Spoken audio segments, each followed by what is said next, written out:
এই তুই জানিস না এই চিঙ্কু মাস্তান ব্যায়ামের সময় কোনো কাজ নেয় না, যা পরে আসিস। হ্যাঁ এ রে, আমি যে এত বড় একটা সহসভাপতি নেতা, এ তো আমাকে দামই দেয় না রে।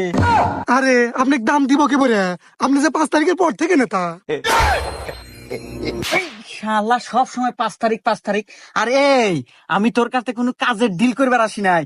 শুনলাম তুই নাকি খুব বড় মাস্তান হয়ে গেছু, এই এলাকার প্রত্যেকটি পায়খানা টয়লেট নাকি তোর অনুমতিতে হয়। কে রে, তাহলে আমি কে ডো? হ্যাঁ, আমি যে 5 তারিখের পর থেকে এত বড় কোপাইনা নেতা হইলাম। যাই হোক, আমার রক্তলের রাজনীতি সেই হিসাবে আমাকে দল থেকে সভাপতি দিছে। আর তুই কে রে, এত বড় সাহস? তুই 5 থেকে তুই পায়খানা টয়লেট দিব?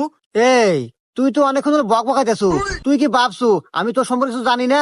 এই তুই তো 5 তারিখে পরে নেতা রে, আর এসব নেতা হাতে কথা কর সময় আমার নাই। এ বাবরে, হ্যাঁ ওস্তাদ। তুই কথা ক। এ নেতা, আমার ওস্তাদের পাওয়ার সম্পর্কে